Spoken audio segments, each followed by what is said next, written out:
Oh, yeah. Good morning, everybody. Happy Monday.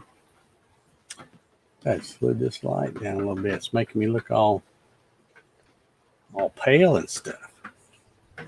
That's a little better. Happy Monday. Me and the Jackster are out here. You can probably hear it. It's raining pretty good. I watched Joanne this morning. She says, sorry, it's going to be a washout. But it'll be all right. I got lots of stuff to do inside today. Do have to make a trip to the UPS store a little later this morning, so it's not raining that hard. It's just one of them miserable days where it gets you wet and stuff. Not any big storms or anything. So, all righty, let's see who we got hanging out with us here in the coffee sessions. This is number 393 for those of you who might be keeping track. I don't know why you would be, but 393. Let's see who we got here hanging out with us. Now, Jack, I don't know what your deal is, buddy. Can you not count to three? You done had all of them. You're so pitiful. Let me give you a quick shot of the Jack cam here. Yeah. Looking pretty pitiful, isn't he?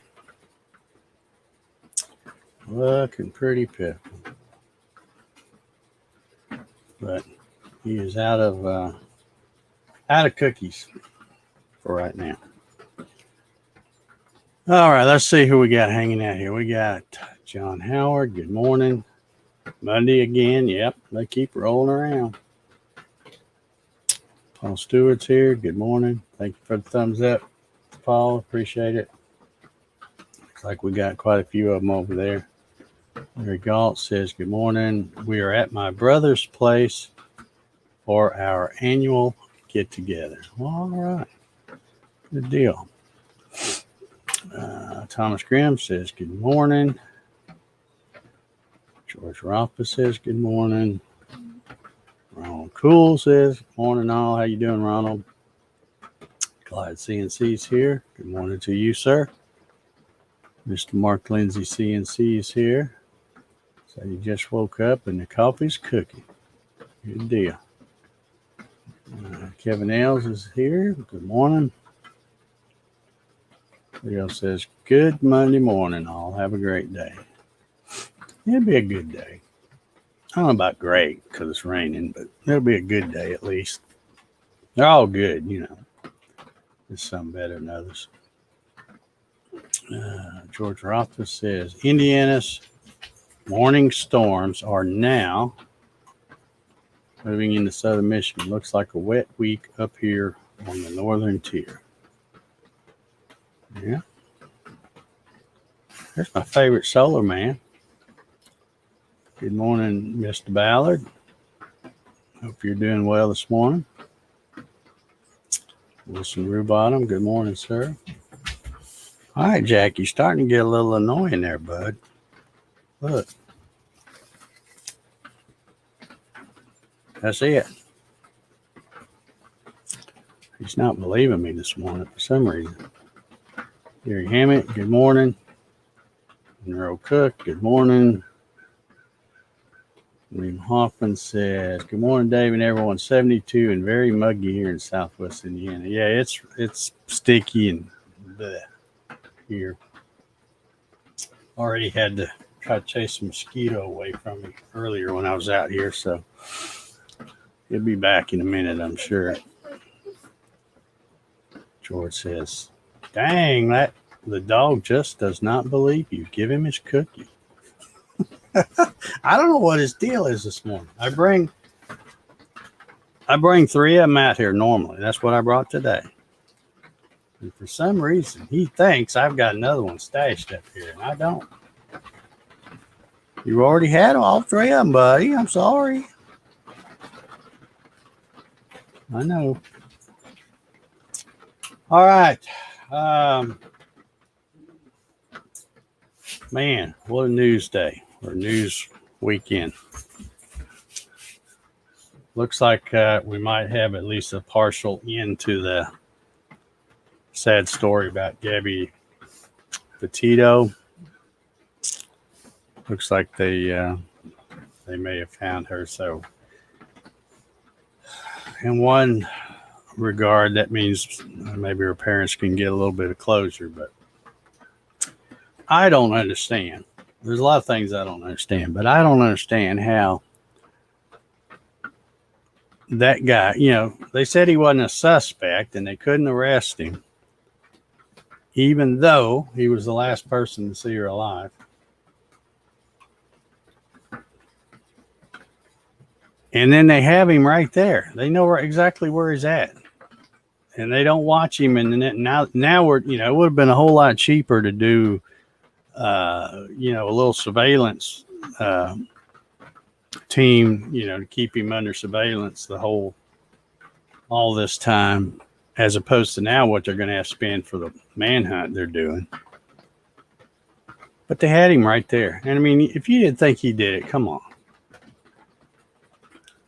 I don't understand stuff. Don't worry.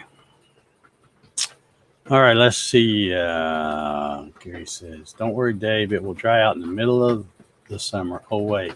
Did I miss something? Yeah. That whole story is just, man, I don't know what to say. Don't know what to say about it.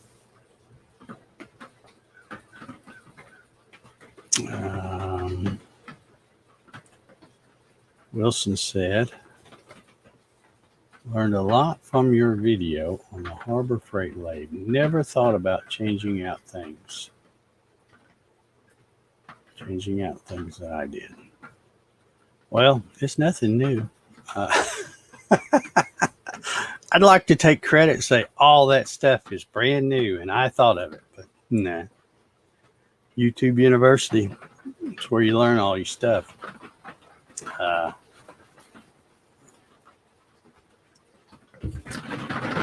tell you how this whole thing started. Because I've been watching a lot of turning videos. Lots of turning videos. And when you watch those, sooner or later, you stumble across one that, I stumbled across, I think it was Larry Mart, the wood whirler, first. And he did a video about a half hour long or so. And he shows how he took a treadmill motor and he bought one of those. I kept calling it BPMD in the video, but it's actually KPMD. Those little boxes. And you can get those and they're nice, but when you get the box, it's between $150 and $200 for that box. And then you also have to buy, depending on what size motor, what horsepower size motor you're going to use it with, you have to buy the what they call a horsepower resistor. So that doesn't come with it. So you got to buy that too, which that's only a few bucks. And then you got to get, I think, a fuse. And let's see, there was like 3 things besides that box you had to get. So you probably got a couple $100 in that box, that let's see if I can say it right, KBMD, I think it is. But it works good. That both of the Larry Martin's video and Bill Jones, whose YouTube channel is Turntastic Wood Designs, both of them did pretty much the same thing. They mounted a treadmill motor and then used that box that cost them probably $100 to $200. Because some of them did it a few years ago, so stuff might have been cheaper. But it's a great upgrade, and so that and when I remember when my Rockler lathe give up the ghost. In fact, the motor's still laying right back there. It's still laying on the floor. I never even gave a Harbor Freight lathe a thought. Never even considered it. I ended up getting, I know Daryl Jones at the time, Dreadnought Workshop or Dreadnought Wood Shop. I can never remember which one it is. Anyway, Daryl Jones. At the time, I think he was using Nova products, and I had talked to him before, and he highly recommended the Nova. And it's a good little lathe. So I just had no qualms about when that Rockler quit working, getting online and ordering that Nova. And I've been very happy with that. I'm still happy with that Nova. But when I started watching these videos and I started seeing these, I'll call them Harbor Freight lathes, but it's really just a Chinese, I don't know the name of the factory that makes them.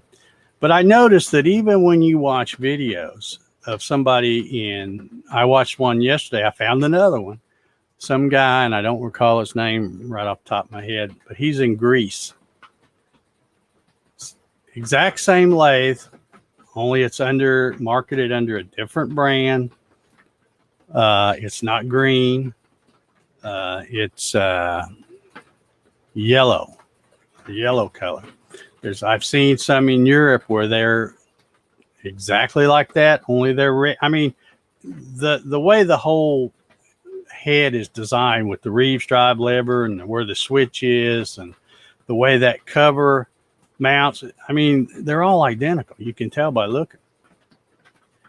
So there are a ton of those lathes, not just the Harbor Freight one here in the U.S., but throughout the world, I guess.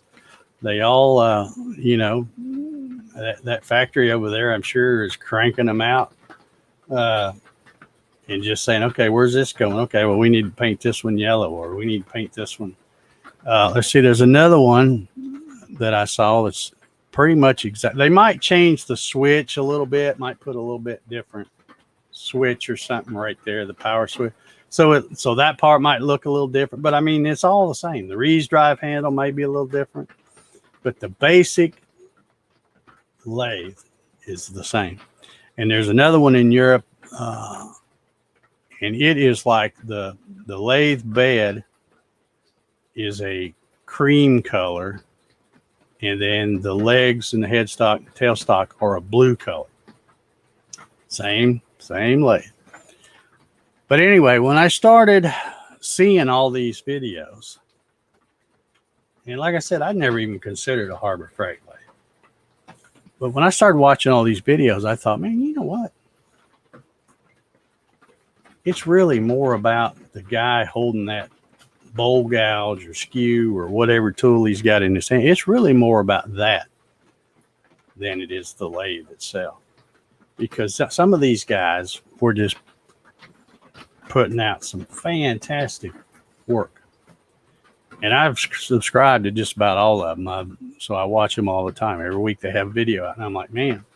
So that started getting me thinking about, well, that looks like a pretty good lathe, especially since I'd seen those videos about upgrading.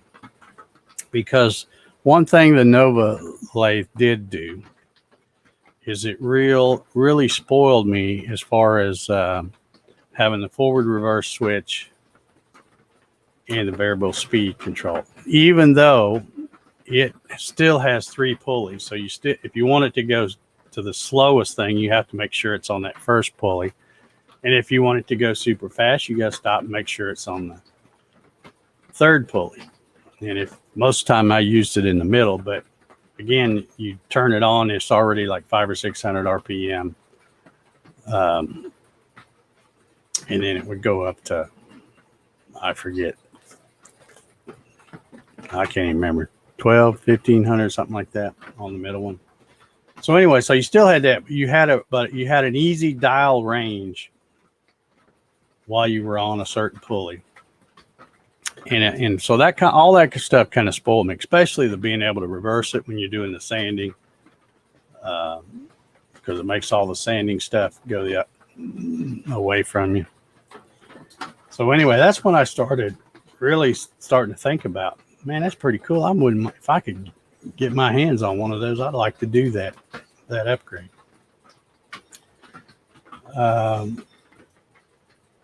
So then I started looking on Craigslist, and wouldn't you know it, right off the bat, I found one. It wasn't real close. It was within a couple of hours of here.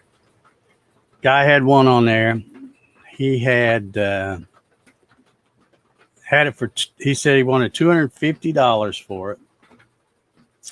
Also included like the cheap set of lathe tools. I'm sure they were Harbor Freight. And man, it looks like he'd left those outside. They were like rusty as all get out. I don't know. I wouldn't have even taken a picture of those and put them on a Craigslist ad, but they were on there. But anyway, he had about 6 or 8 pictures, varying close-ups and all the way back and stuff of the lathe. And he wanted $250 for it. But I'm looking at the pictures, and in fact, I'm going to see if I can pull this one up, because I know I've still got it on my phone. And I'll show it to you. But one of the pictures showed that one of the little legs, you know, this got a little flimsy frame. It was obviously bent. So like I said, he wanted $250 for it. So I sent him a text message back and I said, hey, your ad says it's excellent condition, but I said it's looks like one of the legs is pretty well one, and maybe even the other one behind it. It was kind of hard to tell. It looks like they're bent pretty good. I said, I'm in for $175. So a day went by, and he texted me back. He said, nah, nothing's bent. It's in excellent condition. $225. So I'm like, well, he's come down $25. But I don't get where he's saying excellent condition. That's not an optical illusion I'm looking at. So I did a screen capture of his photo, and let's see if I can show that to you. Let's see if I can pull it up here. Let's see. I don't know. It may take me a minute to do this. Let's see if I can. Probably have to put my glasses on to see what I'm doing too. It's on my phone. But I looked and it's still on here from the other day.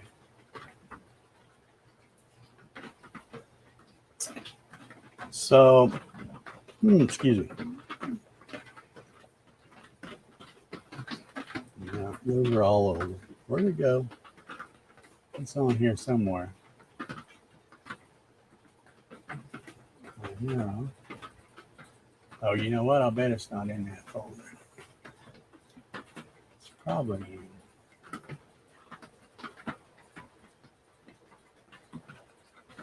And they don't make those things big enough you can even see what they are. Nope, it's not in that folder. I know it's on there, folks, because I just looked for it the other day.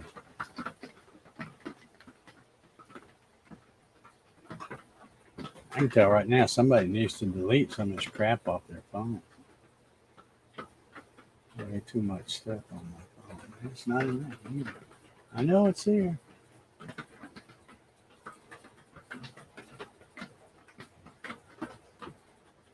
I'm sure it is.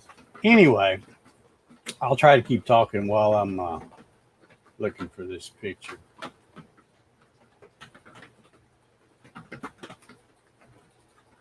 But anyhow, so he was down to $225. So I did a screenshot of that picture with the crooked leg that I'm looking for here unsuccessfully. And I sent it to him and I said, look, I said, I'm not trying to be a jerk, but look at this picture and tell me that leg's not bent. I said, I'm still in for $175. So then another day passes, and man, I don't know what I did with that picture.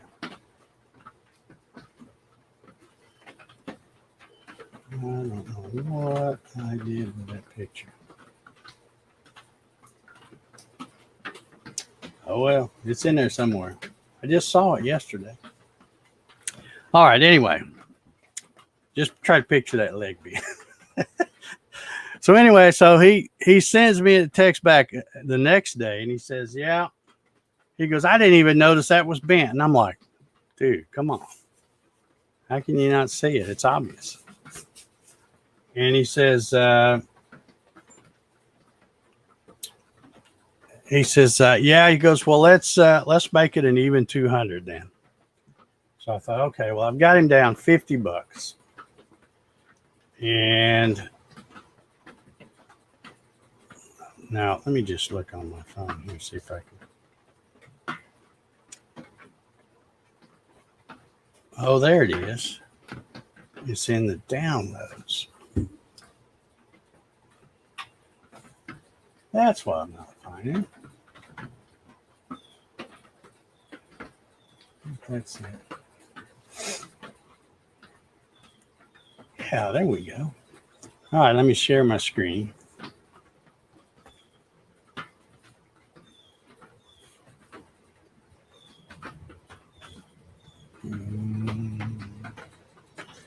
All right, so here's this picture. Oh, you got to do it. Now check out this leg right down here where you can see where my little mouse is. Is that not bent or what? And it looks like this other one is back here is bent a little bit too. And I know how that probably happened because when you grab this thing and try to drag it across the floor, those things are so flimsy. If you're not careful, you bend them. So anyhow, okay, now I'm glad you got to see that picture. All right, so anyhow, I waited a day and texted him back and said, okay, I'll go and even 200. When can I pick it up? He waits another day because every time I text him, I don't hear from him until like 24 hours later. So then he sends me a text the next day and he goes, oh, sorry, somebody already got it. So I sent him a text back and I'm like, well, okay, but you probably need to go ahead and take that ad down if it's sold because you're going to have people contacting you, wanting to ask you about it. And he never did take the ad down. So I don't know if he really sold it or if he just decided he wanted to get more than 200 and he's mad because I talked him down a little bit. I don't know. I mean, either way, I ended up not getting that one. And in the meantime, this is getting to be a long story. In the meantime, I had talked to my buddy Jim and was telling him what I was hoping to do to find one of these things on Craigslist and dirt cheap and then do an upgrade on it with a treadmill motor. But I said, I need to find another treadmill. I said, I got one I've used for my drum sander. I said, I could use that one, but I'd rather start fresh with a new treadmill. And he thought, Jim thought it was a pretty cool idea. And then about 2 days later, Jim calls me up and says, hey, I got you a treadmill. I'm like, sweet. He said, my brother-in-law and my sister have one stashed up under their basement. They haven't used it in years. It's a really old one. But they said, you can have it if you want it. So we went over there and got it, and it was a Invacare, Mr. Ballard. It was an old Invacare treadmill, one like I'd never seen before. And if you watch the video, you realize that motor's not what you typically see in them these days. They're much smaller and usually don't have a shaft coming out the backside and stuff like that. But so that's my story. I got the treadmill, and then I thought, okay, great. Now I got a treadmill, but I don't have one of those lathes. So I kept looking around on Craigslist, and I'd find one in like South Carolina or the other side of Alabama, or I think I found one in Tennessee.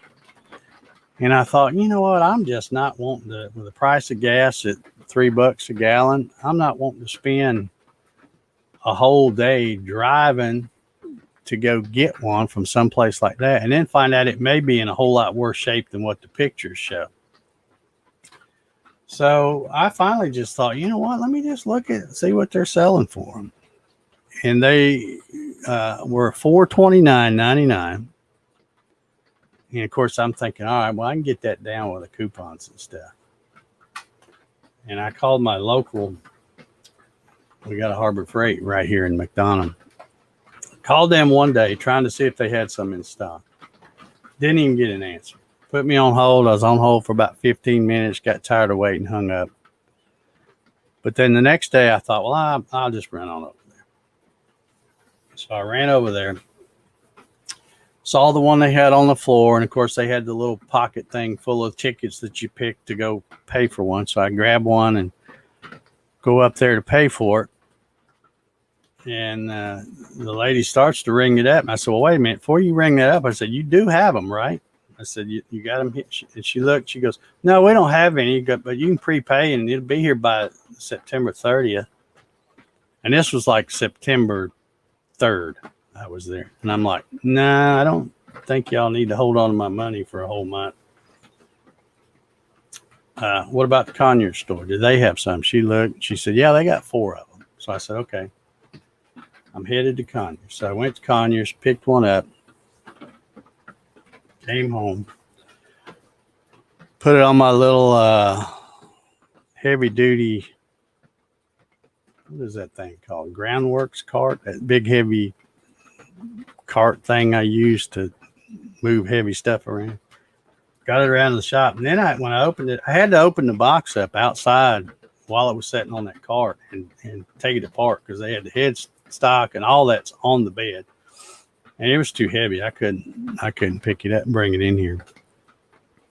So I had to take it all apart, get it in here, set the frame up, and then, you know, with the headstock off of the bed, I was able to pick it up barely and get it set on there and bolted down.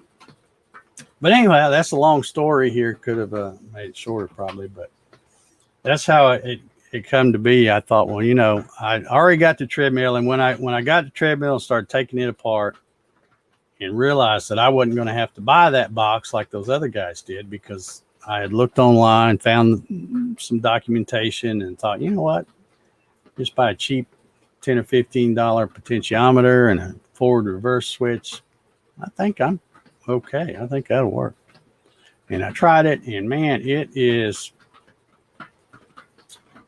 runs like a champ. Runs like a champ. And to me, I don't know if any of y'all went over and watched those other videos. Those are good videos on showing you how to do it, but they're kind of, I don't know, they weren't really a clean enough looking thing. I wanted to put once I found that board, I thought, well, I'm not going to just mount it on a piece of plywood and, get real rinky-dink about it. I'll buy a box and try to do a decent job with the whole thing. The hardest part out of the whole process, because that motor, if you watch the video and you saw me when I was in the garage testing the motor, showing how it goes forward and you can reverse it and how the wiring goes, it still had that counterweight thing on the end of it, where you now see my little wooden hand wheel. But I'd pick that thing up, and I'm like, dang, this thing's heavy. How am I going to mount this thing on there and build something strong enough to hold that motor up? So I went and got my scale, and that thing weighed 35 pounds with that big counterweight thing on the other end of it. And I'm like, well, let me see if I can get that off. And of course, all the newer ones use a thread. They're just threaded on, and they're threaded on because they know a treadmill is only going to go one direction. But if you ever get one of those newer treadmill motors and want to reverse it, you better take that thing off, because when you start going the other way, that thing's going to unthread and go flying off. So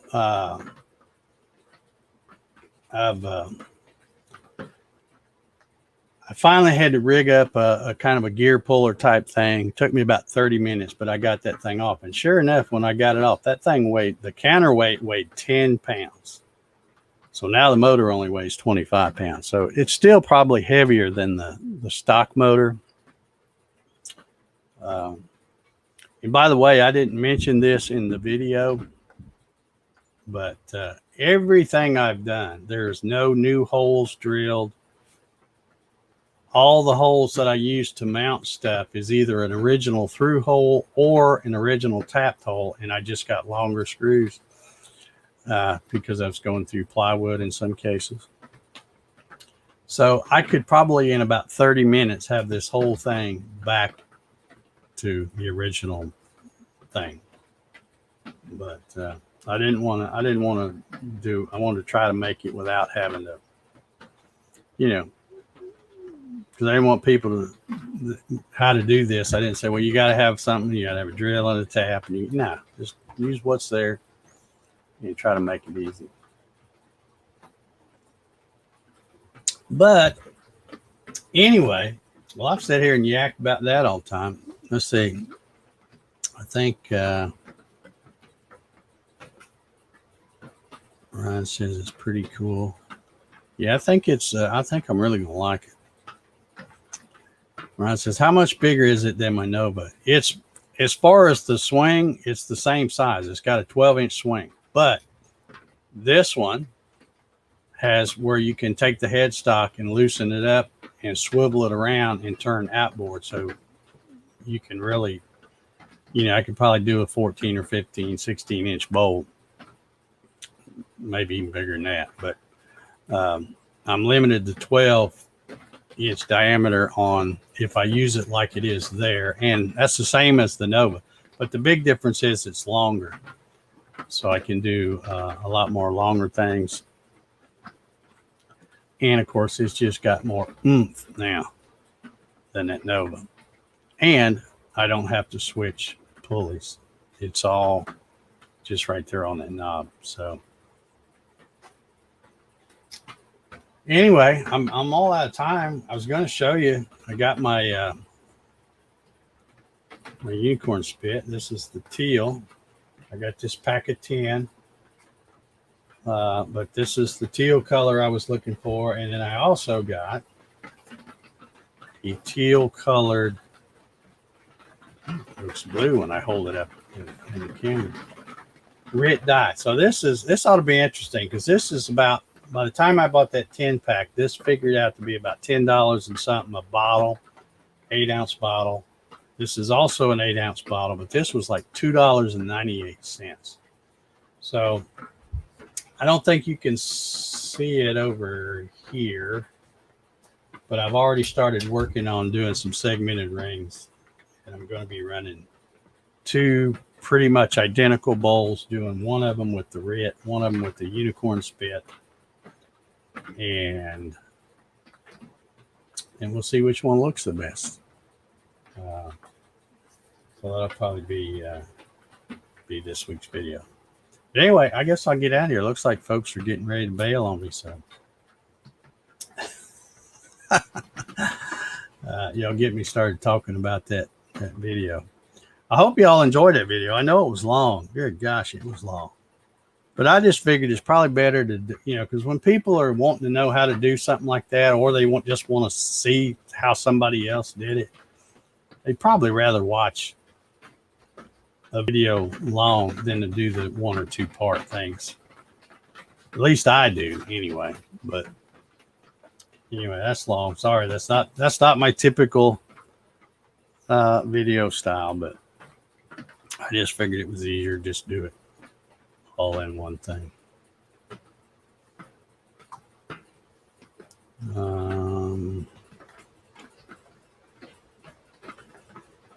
Let's see. George says, Dave's customizing tool channel. Don't buy stock, go customize. No. Well, I just wanted to show that this is a good, Harbor Freight gets a bad rap sometimes. A lot of their stuff is crap. No doubt about it. A lot of their stuff is crap. I've bought lots of stuff from there that's crap. But I'm going to tell you, I really researched this thing. And, it's no Laguna or Robust or Powermatic or any of that stuff. But I think I'm going to be completely happy with what I've built here with the modifications. So anyhow, let me wrap this up. Yeah, Mark says, welcome to the world of 30-minute videos today. Well, I've been doing them every weekday for 393. That's what the coffee sessions basically are, 30-minute video. But yeah, I do. Yeah, I get some long ones once in a while, but I just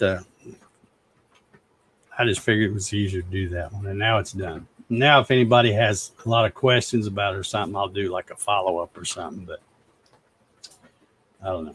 Anyway, I'm going to get out of here. We'll try to get busy. I got a lot of stuff to do today, and I can't let the rain stop me. So anyway, y'all have an awesome Monday. Come back here tomorrow, bring your coffee. I'll try not to blab the whole 30 minutes. And we'll see you then. Everybody have a good one.